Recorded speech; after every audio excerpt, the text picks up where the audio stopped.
우리 주님의 은혜와 평강이 영과 진리로 예배하는 모든 성도님들께 넘치기를 원합니다. 네, 기도해 주셔서 성지순례 은혜 가운데 잘 마치고 돌아왔습니다. 갔다 와서 가서는 괜찮은데요. 갔다 와서 제가 지금 코가 다 막혔어요. 감기 기운이 있거나 그런 건 아니고요. 날씨가 바뀌고 건조해서 그런지 양쪽 코가 다 막혀서 지금도 예배 중에 입으로 지금 계속 숨을 쉬고 있어요. 코가 지금 막혀서. 그래서 목소리가 좀 이상하고 말을 씹어 먹더라도 좀 이해를 해 주셨으면 좋겠습니다. 이스라엘이 지금이 우기 기간이에요. 그래서 순례 기간 동안에 계속 비 예보가 있었습니다. 그래서 좀 걱정을 좀 했어요. 왜냐면 보고 다니는 데가 다 야외인데 비가 계속 오면 힘들잖아요. 근데 감사하게도 저희가 순례하는 동안에 비가 오다가도 갑자기 해가 뜨고 파란 하늘이 보이기도 하고요. 또 이제 우리가 들어가면 이제 밤 사이에 또 비가 많이 오고 낮에는 또 비가 조금 오는 그런 일들이 좀 반복이 됐습니다. 그래서 이제 무사히 계획했던 대로 성지 순례를 마칠 수 있었습니다. 저는 개인적으로 이번이 두 번째 성지 순례였습니다.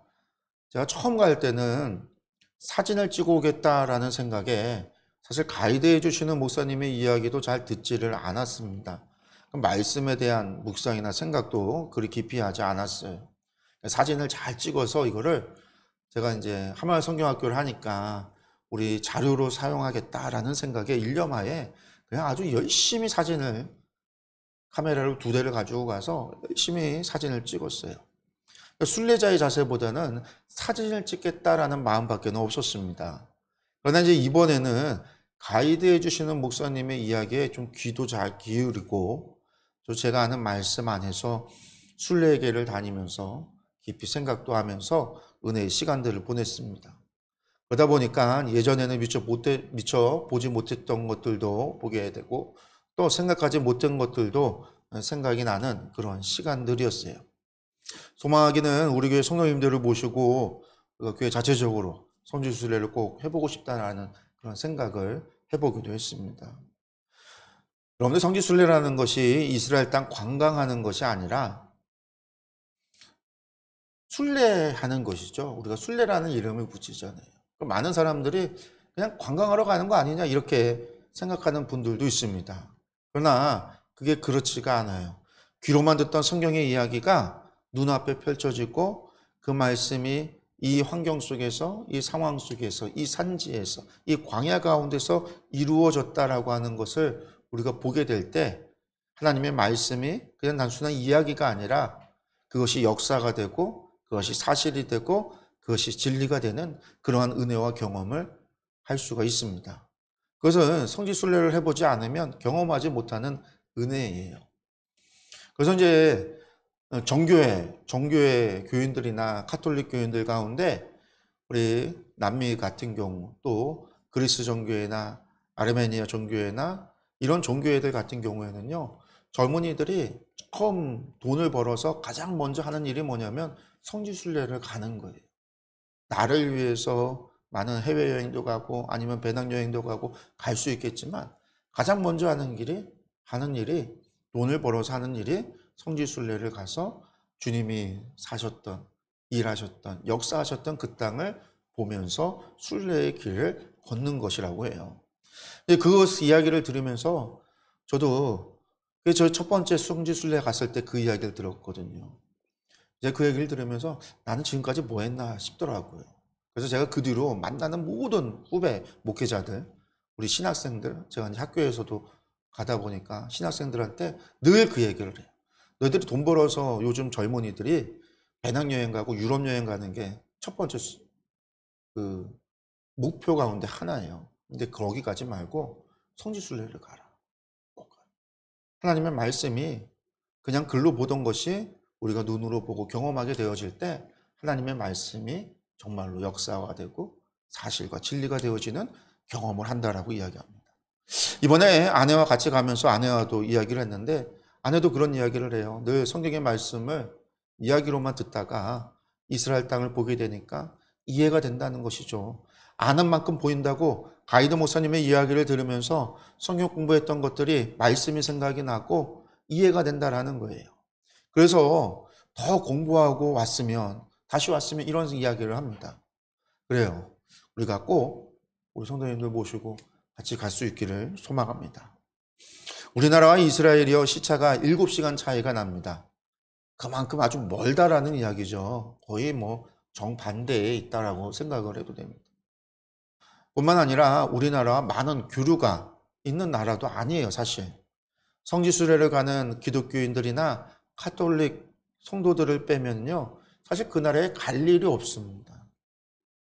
그래서 그 나라에 대한 소식이 별로 없어요. 뉴스에서도 잘 안 나오잖아요. 그래서 이스라엘과 이 팔레스타인 간에 분쟁이 있다, 이 정도만 우리가 알고 있죠. 그리고 그런 분쟁이 아주 심각하게 일어날 때 뉴스를 통해서 우리가 접할 뿐이에요. 그런데 저희가 가기 직전에요, 성지순례 가기 직전에 분쟁이 있었습니다. 유대인 군인들이 팔레스타인들을 죽이는 일이 있었고, 그 일로 인해서 예루살렘에서 보복 공격이 일어났어요. 막 총 쏘고 또 미사일을 쏘고 또 이스라엘의 아이언돔이 그걸 맞추고 하는 일들이 있었다라는 거예요. 그래서 저희가 도착하자마자요, 저희 핸드폰에 우리 목회자들, 우리 함께 갔던 28명의 핸드폰에 전부 다 문자가 뜨는 거예요. 무슨 문자가 뜨냐면 외교부 문자가 방문을 삼가해 주십시오. 예루살렘에 총격이 있었습니다. 젤레라고 하는 지역에 총격이 있었습니다. 방문을 삼가해 주십시오. 그래서 처음 이스라엘 가는 사람들은요, 문자를 보면 한 걱정을 합니다. 그러나 이제 여러 번 방문을 했던 우리 가이드분이나 그곳에 현지에 계신 가이드 선교사님들은요, 아무렇지 않아요. 저도 한 번 갔다 왔지만 또 이야기를 많이 들어서 알고 있는데, 왜 그러냐면 이러한 일이 자주는 아니지만 1년에도 몇 번씩 일어나는 흔한 일이라는 거예요. 그리고 아랍 사람들이 공격을 하면요, 이 팔레스타인들이 공격을 하면요, 이스라엘 사람들만 공격을 하지 우리 같은 동양인들은요, 관심도 없다라는 거죠. 그래서 걱정하지 말라, 이렇게 이야기를 합니다. 현지에 사는 가이드 선교사님도 같은 이야기를 해요. 그러면서 뭐 이런 일들이 그냥 익숙해진 일, 그냥 그렇게 살아간다는 거죠. 그러면서 이런 이야기를 해요. 여러분들, 이스라엘이 위험할까요? 아니면 한국이 위험할까요? 이런 이야기를 하면은 우리가 모두 뭐라고 얘기했냐면, 당연히 이스라엘이 위험하죠. 총도 쏘고 미사일도 쏘는데 위험한 거 아니겠어요? 그런데 이스라엘 사람들은요, 한국이 훨씬 더 위험한 나라라고 생각을 합니다. 왜냐하면 이스라엘은 분쟁 지역이지만 우리나라는 어떤 지역이에요? 전쟁 지역이에요. 우리는 잠시 전쟁을 멈춘 휴전 상태인 거지 전쟁이 끝난 상태가 아니라는 거죠. 우리는 전쟁, 지금 우크라이나 전쟁 상황인 것처럼 우리는 전쟁 국가라는 거예요. 그래서 외국인들은 사실 우리나라를 바라볼 때, 우리나라를 한 번도 와보지 않은 외국인들은 한국이 대단히 위험한 전쟁 국가라는 거예요. 그러면서 이스라엘은 그냥 그저 분쟁 지역일 뿐이다라는 거죠. 그러나 우리 눈에는 이스라엘이 훨씬 더 위험해 보입니다. 총알이 날아다니고 미사일이 날아다니니까요. 그래서 이제 감사하게 우리 있는 동안에는 아무 일이 일어나지 않았기 때문에 안전하게 다닐 수 있었습니다. 여러분들, 이스라엘 분쟁 지역입니다. 지금 21세기에 와서만 분쟁이 아니라 이 이스라엘은요, 그의 역사가 끊임없이 분쟁과 전쟁이 이어지는 나라입니다. 그런데 여러분들, 이런 전쟁이, 이런 분쟁이 일어나는 이유가 무엇일까요? 주변 나라들과의 외교적인 문제일까요? 아니면 종교가 다르기 때문에 일어나는 문제일까요? 종교적인 문제라고 해도요, 터키도 유럽에 붙어 있지만 종교가 다르지만 전쟁하지 않고 있잖아요. 외교적인 문제라고 해도 주변에 아무리 악독하다고 해도요, 우리나라만큼 외교적으로 힘든 위치에 있는 나라가 있겠어요. 외국 사람들, 한국 전문 강연을 하는 미국에 무슨 이제 한국 전문 교수들이 미국 사람들한테 강의하는 강의들이 유튜브에 좀 올라오는 것들이 있어요. 근데 그런 강의들을 보면은요, 왜 미국 사람들한테 그런 얘기를 해요. 중국과 한국과 일본이 왜 사이가 안 좋을까? 한국이 중국과 일본한테 많은 외침을 당했기 때문입니다. 여러분들 몇 번 당했을 것 같아요. 그런 질문을 하면요, 사람들이 몇 번이라고 얘기하냐면 뭐 한 2번, 많으면 5번 그렇게 얘기를 해요. 이 사람들이 그런 얘기를 하죠. 수백 번에 걸친 외침을 겪었던 나라다. 그러니 당연히 사이가 좋겠어요? 안 좋죠. 그런 얘기를 해요. 그렇지만 우리 전쟁 안 하잖아요. 그러니까 이스라엘이 외교적인 문제 때문도 아니고 사실은 종교적인 문제로 우리가 북한에서 이야기할 수도 없어요. 그럼 무엇일까? 이스라엘 사람들은요, 이것을요, 성경에서 답을 찾습니다. 그렇습니다. 그들이 하나님의 말씀에 순종하지 못했기 때문에 하나님으로부터 심판을 당한다라고 생각을 하는 거죠. 그렇게 오늘날 그들은요, 하나님의 말씀을 지키기 위해서 최선을 다해요. 그러한 최선이 지나쳐서 성경에 없는 것까지도 율법으로 정해서 지킬 정도가 됩니다. 그들이 이와 같이 말씀 안에서 답을 찾는 것은요, 옳은 방법이죠. 그러나 예수님 없는 답은요, 오답일 수밖에 없습니다. 우리가 보는 신명기는 모세의 설교이죠. 그러나 이 설교가 구전으로 전해지다가 문서로 기록이 되고 백성들 사이에서 낭독이 되고 백성들을 가르치게 되는 것은요, 아주 후대의 일입니다. 예루살렘이 멸망하고 바벨론의 포로로 잡혀가고 나서야 이 신명기의 말씀을 읽기 시작을 하고 공부하기 시작을 하고 연구하기 시작을 합니다. 포로로 잡혀갔던 이들, 그리고 다시 돌아와서 성전을 짓는 포로교환 공동체들은요, 자신들이 멸망당하고 자신들이 포로된 이유를 토라, 이 모세 오경에서 찾으려고 했고, 그 가운데서도요, 이 신명기에서 찾고자 했어요. 신명기에서 그 답을 찾은 거예요.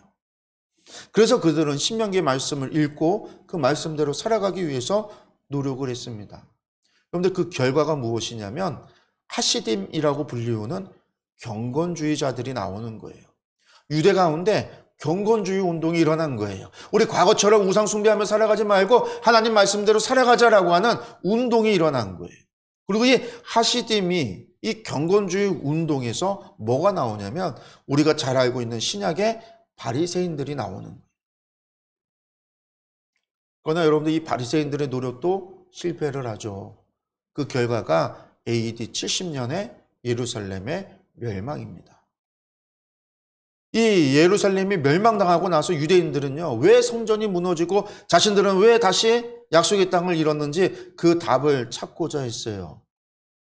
그들이 답을 찾고자 본 것이 무엇이냐면 이번에는요, 토라 플러스 모세 오경 플러스 무엇이었냐면 구약성경 전체였어요.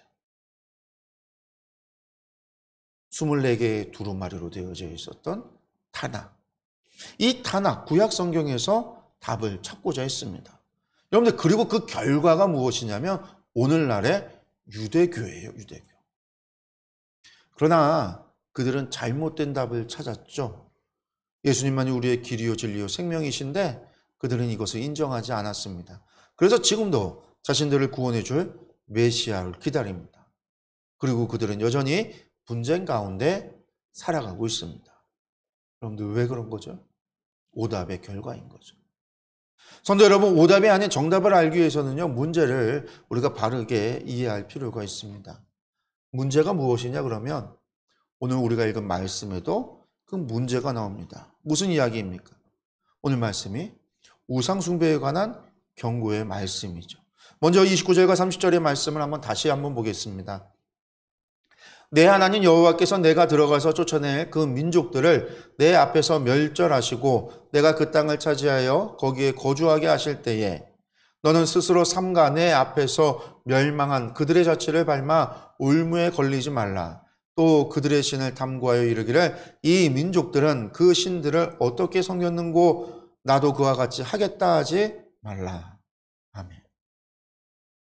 근데 이 말씀 우리가 신명기에 와서 수없이 보았던 말씀입니다. 여러분들, 수없이 보았다는 말은요, 반복이 되었다라는 이야기죠. 그리고 반복이 되었다라는 이야기는 뭘까요?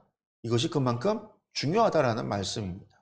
하나님 외에 다른 신을 섬기지 말라. 우상에게 절하여 섬기지 말라. 여러분, 십계명에서도 1계명과 2계명의 말씀입니다.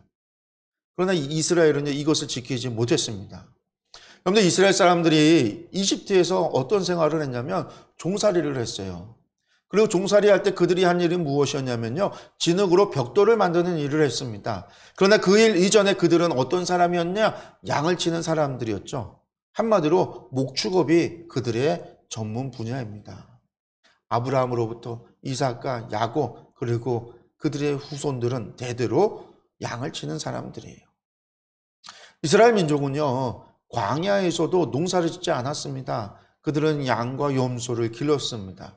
하나님께서 그들에게 만나와 메추라기를 주셨습니다. 그래서 농사 지을 필요가 없었어요. 그러한 삶을 살던 그들이 약속의 땅에 들어가서 정착을 하게 되면 여러분들 어떤 일이 벌어질까요? 어떤 일이 일어났을까요? 그런데 그들은 해오던 일이 있으니 계속해서 양을 쳤을 거예요. 그러나 그것이 계속되지는 않습니다. 광야 같은 땅을 기업으로 받은 사람들은요, 자연 환경상 양을 칠 수밖에 없어요. 양 치는 것 말고는 아무것도 할 수 없으니까요. 그러나 좋은 땅, 농경지의 땅을 기업으로 받은 사람들은 어떠가 있을까요? 여전히 양을 칠까요? 그렇지 않습니다. 양을 친다고 해서 양고기와 양 전만으로 생활을 할 수는 없습니다. 그들도 양을 팔거나 고기를 팔아서 가죽을 팔아서 곡식을 구해야 합니다. 그러나 이제는 좋은 땅이 있으면 직접 곡식을 심어서 곡식을 거두려고 할 겁니다. 실제로 그런 일이 일어나죠. 양을 치던 이들이 좋은 땅을 받아서 이제 농사를 짓게 된 거예요. 그런데 양 치던 사람이 농사 잘 지을 수 있을까요? 농사가 쉬운 일이 아닙니다. 농사를 짓기 위해서는요, 정말 알아야 하는 것이 많아요. 기후도 알아야 되죠. 날씨도 알아야 합니다. 언제 씨를 뿌려야 되는지도 알고요. 씨 뿌리는 게 그냥 봄이 돼서 씨 뿌리는 게 아니라 기간이 있더라고요. 그 때를 놓치면 우리나라도 씨 뿌리는 때를 놓치면 심는 때를 놓치면 농사를 잘 망칠 수 있다는 거예요. 또 언제 추수를 해야 하는지 이것도 알아야 돼요. 이것이 다 익은 것 같은데 또 다 익은 대로 곡식을 거두었다가는 잘못하면 너무 익어서 못 쓰는 보관이 오래되지 못하는 경우도 있는 거죠. 농사를 짓기 위해서 또 물은 어떻게 모아야 하고 그 물로 건기에 어떻게 곡식을 돌봐야 되는지도 알아야 돼요. 왜? 이스라엘은 1년에 우기 때만 비가 오고 나머지 때는 비가 안 오거든요. 그러니까 우기 때 비가 올 때 비를 받아서 그것으로 농사를 1년 동안 져야 되는 거예요. 그러니까 농사는요, 경험이 있어야 하고요, 지식이 있어야 돼요. 그런데 양만 치고 벽돌만 만들던 사람들이 농사를 잘 지을 수 있겠습니까? 당연히 잘 할 수 없겠죠. 그러면 농사를 잘 짓기 위해서는 어떻게 해야 될까요? 배워야 합니다. 그 땅에 살던 사람들, 가나안 사람들에게 농사 짓는 법을 배워야 농사를 그 땅에서 지을 수 있어요. 그런데 여기서 문제가 생깁니다. 오늘날이라고 한다면요, 12월에서 2월까지 비가 오는 우기고 4월에서 7월까지는 비가 전혀 오지 않는 건기인데 이것이 지중해에서 불어오는 아주 습한 서풍과 혹은 동부 사막 지역에서 불어오는 이 강한 건조한 바람, 동풍으로 생기는 우기와 건기, 이러한 설명을 할 수 있겠지만 이러한 언어는요, 현대적인 언어잖아요. 당시에 과거에는요, 계절과 달과 날을 헤아리는 법이 다 종교적이에요. 다 달라요. 이스라엘만 해도요, 1월달, 2월달, 3월달이라는 것이 없어요. 6월절을 중심으로 우리가 6월한 첫째 달, 둘째 달, 셋째 달 이렇게 계수를 했어요. 이렇게 불렀어요. 안식일을 중심으로 안식일을 첫째 날, 둘째 날, 셋째 날을 부르는 거예요. 첫째 날이 주일이고 둘째 날 하면 월요일이고 셋째 날 하면 화요일인 거예요. 이스라엘 사람들도요, 그들이 날짜를 세고 계절을 말하고 이야기하는 모든 게 종교적인 언어인데 이게 이스라엘만 한 그런 것이 아니라 가나안 사람들도 종교적인 언어로 이야기를 할 수밖에 없는 거죠. 이스라엘이 유월절을 이야기하기 위해서 출애굽을 이야기해야 되고 여호와 하나님을 이야기하듯이 가나안 사람들은요, 자신들의 신 그 중에서도 농사와 밀접한 관계가 있는 비를 내리는 바알을 중심으로 이야기를 할 수밖에 없는 겁니다. 그러므로 농사를 배운다는 것은요, 바알에 대해서 배운다라는 거예요. 바알의 종교에 대해서 배운다라는 거예요. 지중해와 동부 사막의 기압차로 인해서 바람이 불고 먹구름이 온다라는 것을 알 수 없는 그들은요, 바알을 섬겨야 비가 오고 비가 오지 않는다라고 말할 수밖에 없는 거예요. 그러니까 이스라엘 사람들은 자연스럽게 가나안 사람들과 교류하면서 그들로부터 농사하는 법을 배웁니다. 그와 동시에 바알을 숭배하고 바알을 섬기는 법을 배우었던 거예요. 이러한 일이 어디서 벌어질까요? 자연히 좋은 땅, 농사를 지을 수 있는 지역에서 일어나죠. 그것은 바로 이스라엘의 젖줄과 같은 이스라엘 평야 지역에서 이루어집니다. 갈릴리 지역에서 벌어지는 일들이에요. 이들 모두가 북이스라엘에 속한 땅들입니다. 반면에 산지에 정착했던 이들은요, 농사를 배울 필요가 없어요. 그렇기에 우상 숭배를 배울 필요가 없어요. 유다 산지, 에브라임 산지와 같은 땅에 정착했던 이들은요, 그래서 아주 늦게 우상 숭배의 영향을 받게 되는 거예요.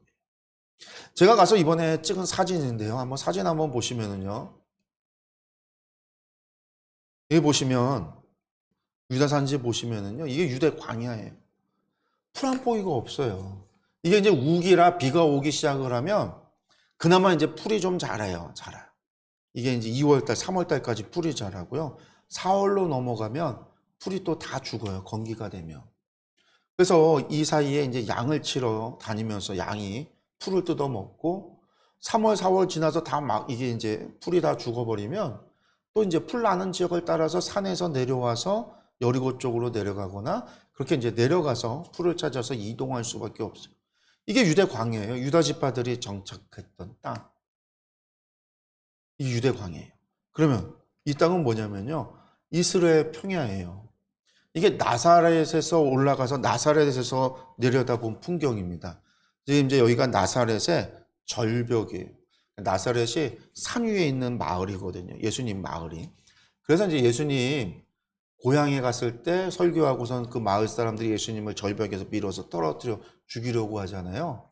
왜 그러냐? 나사렛이 산 위에 있기 때문에. 그 나사렛에서 절벽이 여기가 이제 예수님을 밀어서 죽이려고 했던 그 절벽이라고 하는 곳인데 요 절벽에서 내려다본 평야예요. 어마어마하게 넓죠. 요건 반대로 이제 갈멜산에서 본 풍경이에요. 여기 이제 끝이 나사렛, 산 위가 나사렛인데 여기가 이제 평야지대예요. 여기가 벳산으로 해서 요단강까지 이어지는데 여기 지금 녹색되어져 있는 게 풀이 아니라 전부 다 밀이에요. 밀농사를 지어서 밀이에요. 여기서는 농사를 짓는 땅이라는 거예요. 얼마나 넓은지요? 지평선이 보여요. 지평선. 나중에 이제 해안가 가면은 해안가는 더 좋아요. 블레셋 평야는요. 아예 지평선. 구름도 없고 언덕도 없어요. 그냥 평야가 쫙 이어져 있어요. 그리고 여기가 이제 갈릴리 북쪽인데요. 갈릴리 북쪽에 가면 산과 산이 있지만 그 사이가 아주 넓은 계곡이라고 되어 있지만 아주 넓은 드넓은 평야 같아요. 여기가 이제 훌라 계곡이라고 불리우는 곳인데 갈대들이 세 개의 조류들이 새들이 여기를 거쳐간다라고 하는 그런 곳인데요. 여기 한번 또 보시면 이게 이제 북갈릴리에 있는 다한지파에 있는 바니아스 폭포예요. 이거 동영상 될 텐데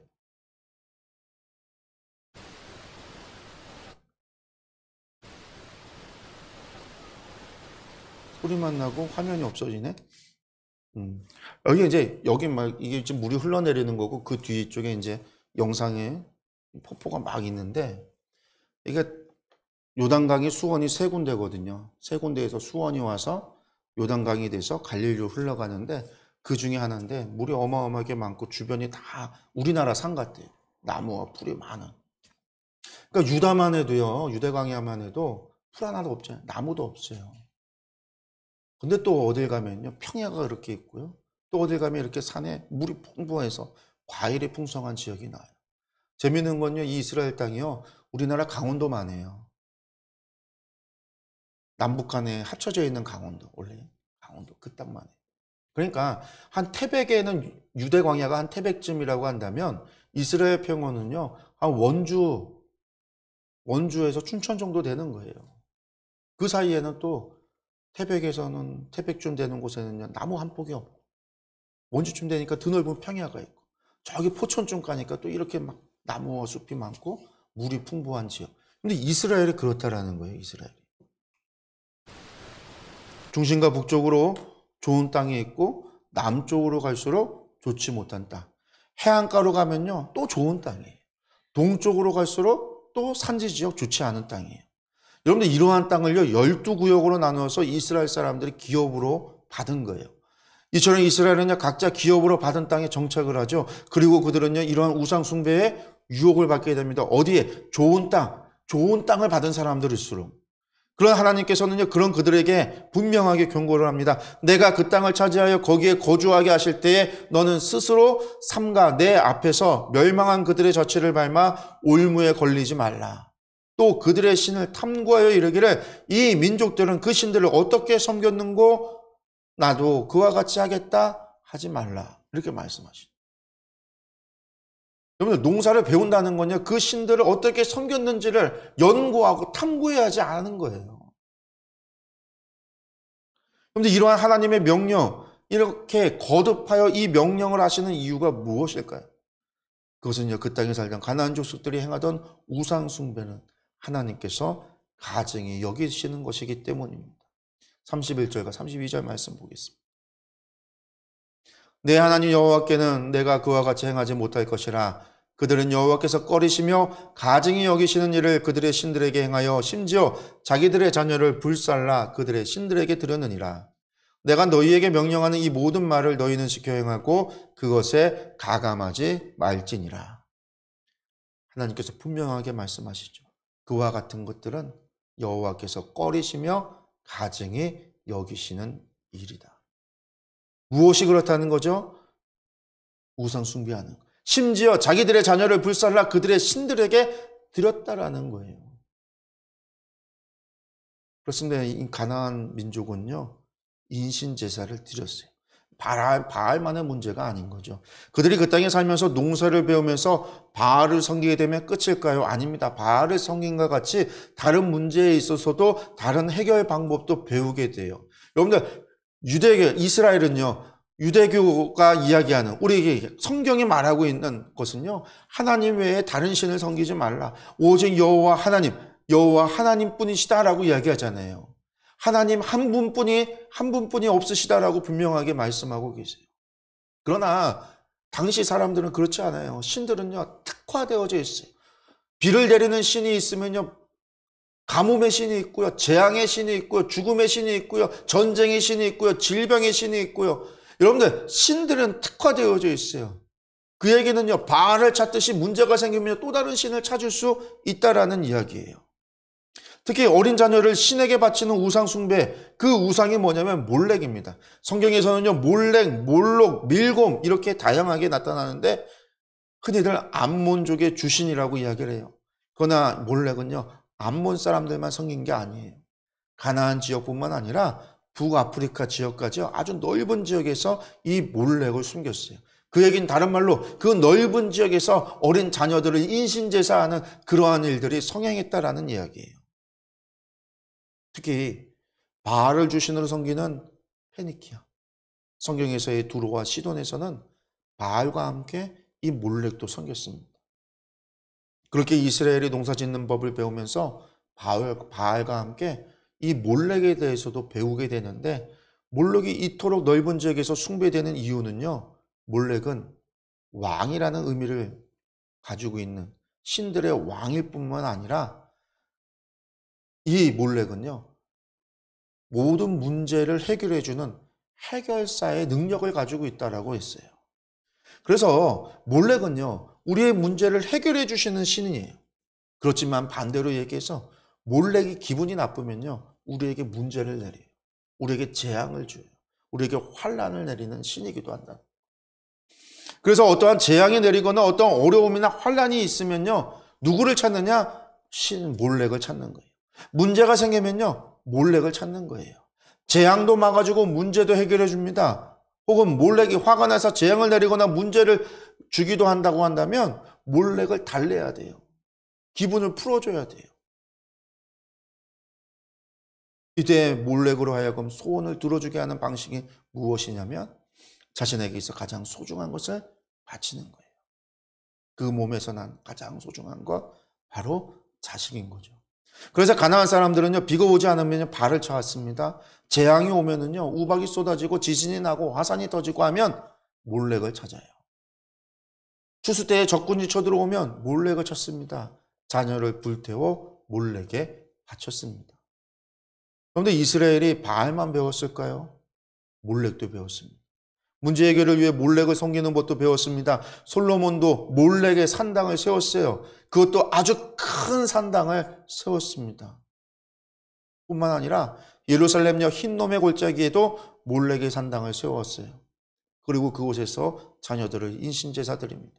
아하스 시대에 이르면요, 수많은 자녀들을 불태워 제사로 드렸기에 어린아이들의 울음소리가 예루살렘 성중에까지 들려와서 생활을 할 수 없을 정도였어요. 그래서 그들은요, 흰놈의 골짜기에서 소고를 치고 북을 쳐서 아이들의 울음소리를 숨겼습니다.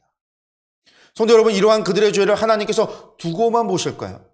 그렇지 않습니다. 하나님께서는 그들에게 말씀하신 대로 그들을 심판하셨습니다. 하나님께서 이스라엘 쳐서 멸하셨습니다. BC 722년에 북이스라엘이 먼저 아수르에 멸망당하고 136년이 지나서 586년이 되면 남유다도 바벨론에 의하여 멸망을 당하게 됩니다. 하나님께서 그렇게 여러 번에 걸쳐 반복하여 말씀하신 명령을 그들이 듣지 않았을 때 하나님께서는요, 말씀하신 대로 그들을 쳐서 멸하신 거예요. 그런데 중요한 거는요, 이스라엘 사람들이 바알만 섬기고 몰렉만 섬겼느냐? 그렇지 않았어요. 그들의 역사를 들여다보면요, 그들은 하나님도 섬겼어요. 하나님을 섬기면서 바알도 섬기고 하나님을 섬긴다고 하면서 몰렉도 섬겼어요. 오늘 하나님께서 가감하지 말라라고 하셨는데 그들은요, 하나님 여호와 신앙에 바알의 신앙을 썼고 몰렉의 신앙을 썼고 우상 숭배의 신앙을 섞은 거예요. 바알만 섬기고 몰렉만 섬긴 게 아니라 하나님을 섬긴다고 하면서 온갖 우상을 찾아 다닌 거예요. 그들은 하나님의 성전 안에 아세라상을 두고 음란히 섬기기도 했습니다. 하나님을 섬기면서 또한 바알과 몰렉처럼 무엇인가에 특화된 농사의 신, 재앙의 신, 문제의 신, 해결사의 신, 그런 신들을 찾아다녔습니다. 그러면서 스스로 말하기를 우리는 아브라함의 자손이라, 우리는 하나님의 백성이라, 우리는 하나님과 언약을 맺은 언약의 백성이라 자랑을 했습니다. 그러나 여러분들, 그것은 그들만의 착각일 뿐입니다. 하나님의 말씀에 자신의 생각을 더하고 자신들의 방법을 더하고 세상의 온갖 종교들을 더했을 때 하나님께서는 그것을 가증히 여기셨습니다.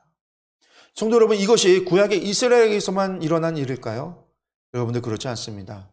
말씀을 시작하면서 예루살렘의 멸망을 겪고 나서 이스라엘 사람들은요, 토라와 신명기에서 그 답을 찾았다고 말씀했습니다. 그리고 이제 말씀을 돌아가야 한다 이렇게 주장했고 그 결과 경건주의 운동이 일어났습니다. 말씀대로 살려고 하는 노력들이 일어났습니다. 그 결과 예수님 시대에 바리새인들이 등장을 했죠. 그렇습니다. 바리새인들 얼마나 성경의 말씀을 잘 지키려고 노력을 했습니까? 여러분들, 그러나 그들의 노력도 실패로 끝이 납니다. 그들은 예수님을 알아보지 못했고 결국 예수님을 십자가에 못 박혀 죽이는 데에 앞장선 죄를 범했습니다. 그렇게 예수님을 죽이고 이스라엘을 지키고 독립을 시키겠다 열심을 다했지만 그들도 결국 AD 70년에 로마에 의해서 멸망당합니다. 성전이 무너져요. 왜 이러한 결과가 일어났을까? 사람들은 그들이 예수님을 죽였기 때문이라고 이야기합니다. 여러분들, 그뿐일까요? 제가 사진 한번 보여드릴게요. 여러분들, 이게 뭐냐면 고라신에 있는 회당 사진이에요. 고라신이라고 하는 도시는요, 예수님의 말씀 듣고도 회개하지 않았다고 책망받은 도시 가운데 하나예요. 여기에 회당이 있어요. 회당이 있다는 얘기는요, 유대인들이 모여서 예배드리는 집회하는 공간이 있다는 거예요. 그 공간이 있어요. 이게 예수님 당시에 지어졌던 회당인데 이 회당에 보면 회당의 부조에 뭐가 있냐면 이런 게 있어요. 기둥의 부조에 보면은요, 여기 보시면 이게 뭐 같아 보이세요? 사람 얼굴이 있고 뭐 이게 번쩍번쩍번쩍 하는 것이 있는데 여기 보면 머리가 좀 이상해요. 머리가 좀 꾸불꾸불해요. 이게 뭐냐면 메두사예요. 메두사. 그래서 이스라엘 사람들 여기 가면요, 메두사 이걸 이렇게 표현을 했어요. 사진 찍어서 설명을 붙여놨어요. 메두사. 메두사가 뭐냐? 밑에 설명도 해놨죠. 그리스 신화에 나오는 새 괴물 가운데 하나다라고 하면서 그 메두사의 얼굴을 쳐다보면 즉시 돌로 변화되고, 그래서 이제 페르세우스가 그녀를 죽이는데 성공했고, 그녀의 흘른 피에서 날개 달린 말 그 페가수스가 나왔다. 이런 설명이 이렇게 영어로 달려 있어요. 메두사를 회당의 기둥에, 이 천장 기둥, 기둥이 아니라 뭐죠? 이게 석가래라고 해야 되나? 뭐죠? 뭐라고 해야 되나?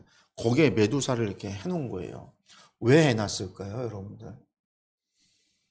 이런 거 해놓은 거는요, 의미가 다 있어요.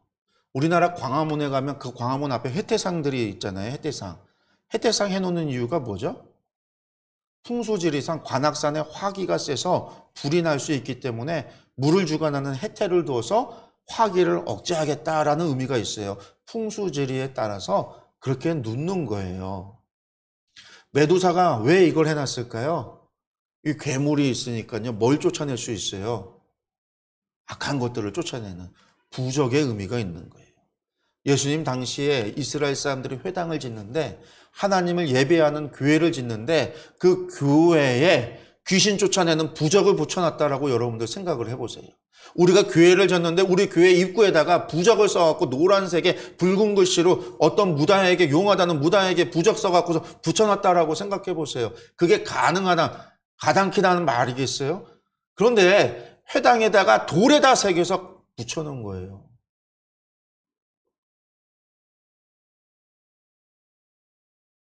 하나님을 섬긴다고 하면서 귀신을 쫓아내고 악한 것을 쫓아내는 데는 메두사를 갖다가 써서 붙여놓는. 여러분들, 이러한 잘못된 신앙이 바리새인들에게 있었다라는 거예요. 이런 혼합주의적인 신앙을 가지고 있었기 때문에 그들이 망하는 거예요. 그런 혼합주의적인 것들이 있었기 때문에 하나님 말씀을 올바로 이해할 수 없었던 거예요. 예수님도 알아보지 못했던 거예요. 성도 여러분, 하나님을 섬기는 일에 있어서 절대로 가감을 해서는 안 됩니다.